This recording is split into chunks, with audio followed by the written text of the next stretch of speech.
So now that you have made your punching jig, the next step is to transfer all of those measurements to each one of your signatures. So you're going to line up the jig at the very head of your book, and then you're going to take either your nail or your awl and punch through all of the different stations. You want to go slow and make sure as much as possible that you are getting the holes to line up right on the spine edge of the book.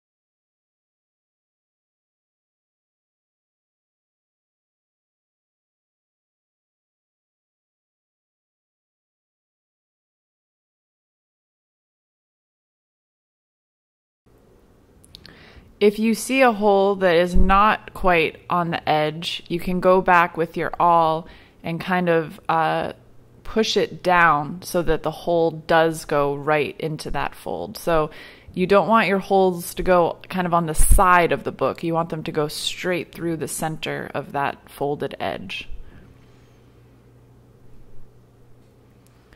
So you're going to work your way through all of your various signatures.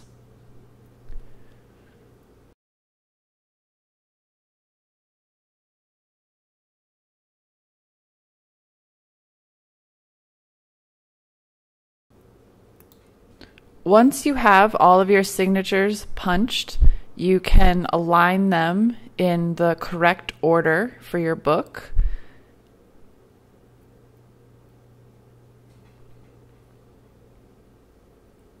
What I also like to do is jog them on one edge and then look at the spine and make sure that all the holes are lining up.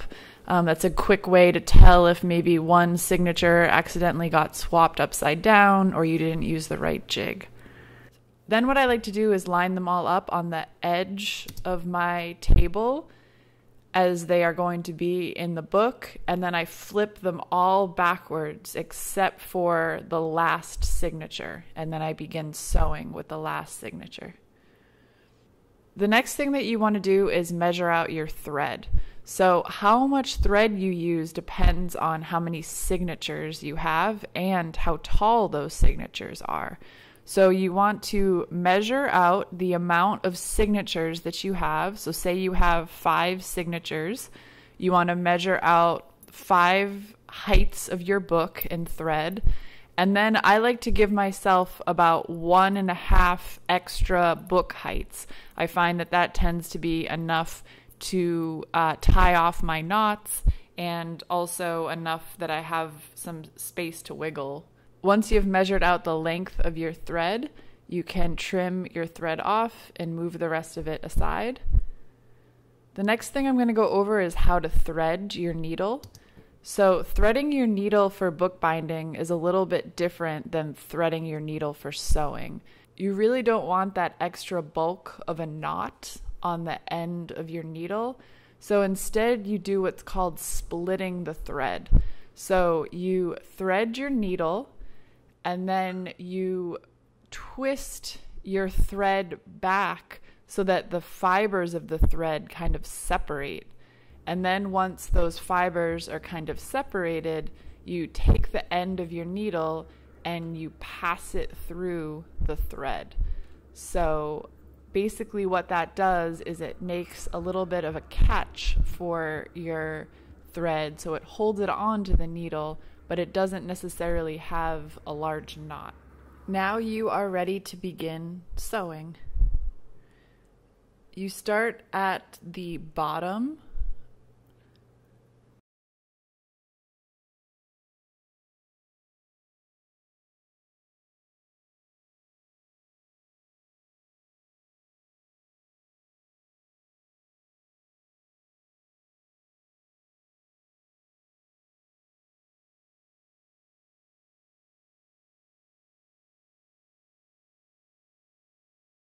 You never want to pull your thread all the way through when you're on the inside of your book. You always want to pull it all the way through when you're on the outside of your book. You also want to leave about a 2-inch, 3-inch tail that you're going to tie off in a knot once you get to that second signature. So this motion is just a very back and forth kind of motion. Again, you only pull the thread through when you're on the outside of your book. If it starts to bunch up on you, really take your time to clear that out and make sure that there's no knots happening that will give you problems down the road. And you just go very kind of slow and steady, this pattern of just going inside and outside of the book all the way through your different holes. And again, always pulling the excess thread through when you're on the outside of your book. If you're only doing about 5 signatures, it's fine to just use one continuous piece of thread. Say we were doing something like 10 or 11 signatures, you would want to tie additional thread probably about halfway between your book. Another thing that you want to be doing is checking the tension of your thread. So if you notice how I just grabbed the tail edge and just kind of pulled it slightly, that was to just make sure that my thread is kind of nice and tight before I go and add the second signature.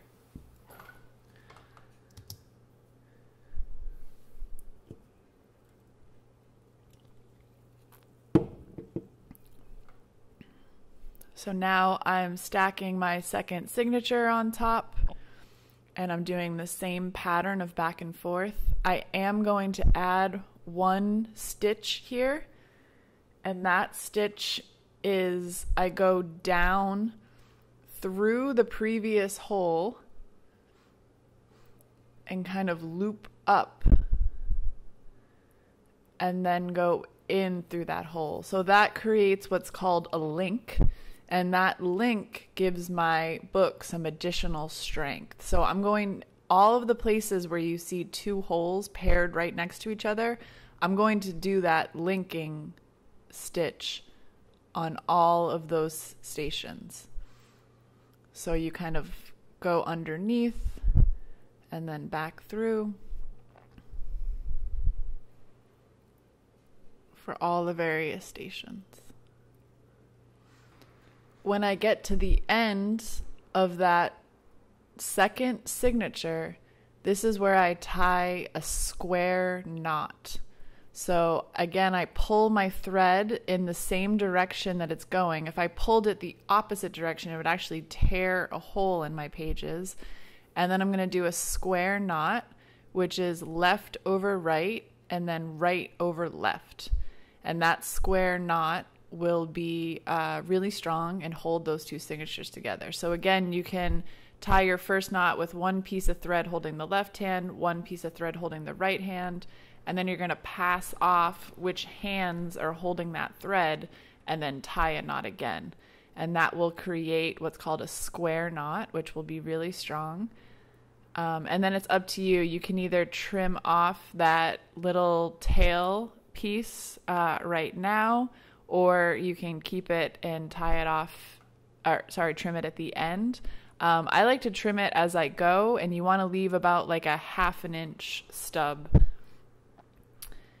And now I'm going to go on to my third signature.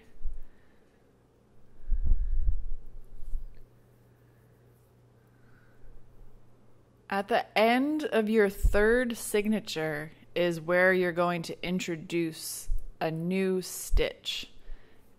That stitch is called a kettle stitch, and it gives your book a lot of strength.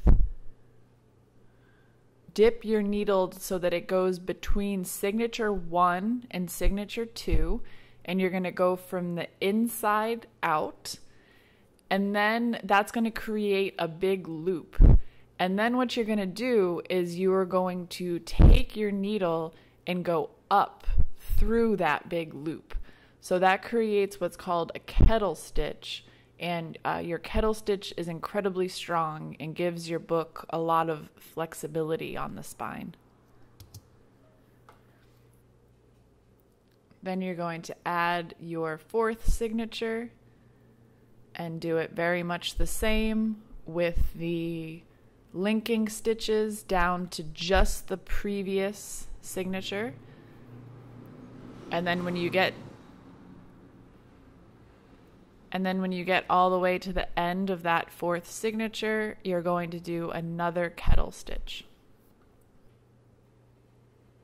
Occasionally, I like to jog my pages on the edge of my workbench just to make sure that they're nice and straight and square as I'm sewing.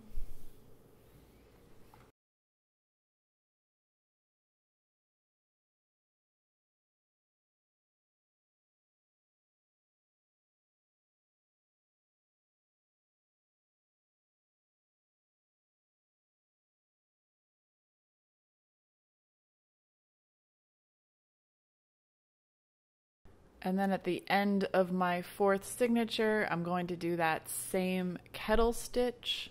So again, I'm going to drop down one signature. So I'm going to go between my second and third signature from the inside out. And I'm going to make a big loop. And then once I have that big loop, I'm going to take my needle from the bottom up, and I'm going to go through that big loop, and then I'm going to pull it tight, and that is what creates my kettle stitch.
When you get to the end, you're going to jog your book so it's nice and square, and then you're going to drop down one previous station, and then you're going to kettle 2 times onto the same stitch.